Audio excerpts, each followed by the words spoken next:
Perkenalkan, nama saya Christina Anjali Malaganda dengan NIM 23012069 dari kelas 2B KBG.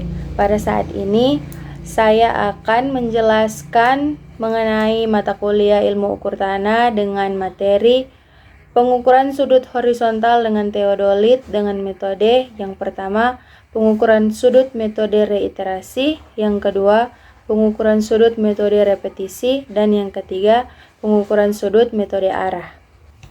Yang pertama ada sudut reiterasi. Sudut reiterasi adalah konsep dalam survei yang mengacu pada proses pengukuran ulang sudut tertentu untuk memastikan keakuratannya. Ini sering dilakukan dalam survei tanah atau konstruksi ketika sudut yang diukur menjadi kunci dalam menentukan letak atau orientasi struktur. Langkah-langkah umum dalam sudut reiterasi. Yang pertama, langkah pertama melibatkan pengukuran awal sudut yang ingin diverifikasi. Ini dapat dilakukan menggunakan alat survei seperti teodolit atau total station.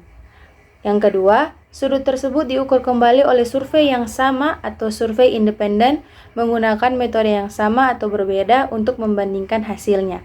Setelah pengukuran awal, sudut tersebut dibandingkan untuk menentukan apakah ada perbedaan signifikan antara keduanya. Jika perbedaan itu ada, langkah selanjutnya yang diperlukan adalah memperhitungkan faktor seperti ketidakstabilan alat, kesalahan pengukuran manusia, atau perubahan kondisi lingkungan. Jika diperlukan, proses reiterasi dapat diulang untuk memastikan bahwa sudut yang diukur memiliki akurasi yang memadai. Sudut reiterasi penting dalam survei karena membantu memastikan keakuratan pengukuran yang sangat penting dalam perencanaan dan konstruksi infrastruktur. Kesalahan sudut dapat menyebabkan kesalahan yang signifikan dalam posisi atau orientasi struktur yang pada gilirannya dapat mengakibatkan masalah serius dalam proyek konstruksi atau pengembangan tanah. Dengan melakukan pengukuran ulang dan menerapkan koreksi yang diperlukan, survei dapat memastikan bahwa data yang diperoleh memiliki tingkat akurasi yang tinggi, mengurangi risiko kesalahan, dan meningkatkan keberhasilan proyek secara keseluruhan.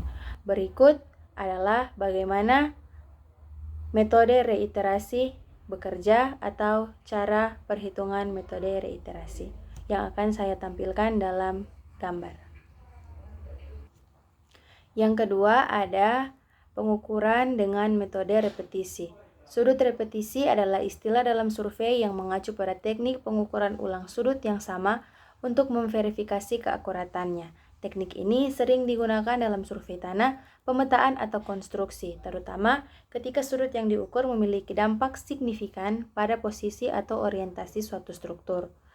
Langkah-langkah kerja pada metode repetisi secara umum sama seperti yang ada pada metode reiterasi, kurang lebih demikian.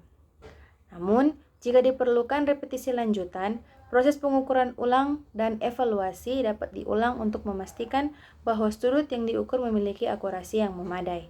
Sudut repetisi penting dalam survei karena membantu memastikan keakuratan pengukuran yang krusial dalam perencanaan dan konstruksi. Kesalahan dalam pengukuran sudut dapat mengakibatkan kesalahan yang signifikan dalam posisi atau orientasi struktur yang dapat berdampak pada keberhasilan proyek secara keseluruhan. Berikut adalah bagaimana pengukuran dengan metode repetisi dilakukan, yang akan saya tampilkan dalam gambar demikian. Selanjutnya dan yang terakhir ada metode pengukuran dengan metode arah. Metode arah adalah teknik pengukuran yang mengukur arah atau bearing untuk menentukan lokasi suatu titik atau objek relatif terhadap titik referensi lainnya. Metode ini umumnya digunakan dalam survei, navigasi, pemetaan, dan berbagai bidang lainnya yang membutuhkan penentuan posisi relatif. Dalam survei tanah misalnya, metode ini dapat digunakan untuk menentukan lokasi suatu tanah atau batas properti dengan mengukur arah dan jarak dari titik referensi yang telah ditentukan sebelumnya. Untuk menggunakan metode ini, biasanya dibutuhkan alat bantu seperti kompas atau alat pengukur arah yang lebih canggih seperti teodolit atau Global Positioning System (GPS). Pengukuran dengan metode arah biasanya melibatkan langkah-langkah sebagai berikut. Yang pertama, penentuan titik referensi atau titik awal yang diketahui koordinatnya. Yang kedua, mengarahkan alat pengukur arah ke objek atau titik yang diukur. Yang ketiga, membaca atau mencatat arah atau bearing dari titik referensi ke objek tersebut. Yang keempat, mengukur jarak antara titik referensi dari objek tersebut jika diperlukan. Dengan informasi dan arah jarak tersebut, posisi relatif objek atau titik dapat ditentukan dengan akurat dalam sistem koordinat yang dipilih. Metode ini memiliki keuntungan karena relatif mudah, dapat dilakukan, dan dapat memberikan hasil yang cukup akurat, terutama jika digunakan dengan alat yang tepat dan dalam kondisi lingkungan yang sesuai. Demikianlah penjelasan yang dapat saya berikan tentang materi pengukuran sudut horizontal dengan teodolit dengan metode pengukuran sudut reiterasi, repetisi, dan metode arah. Jika ada salah kata, saya mohon maaf dan terima kasih.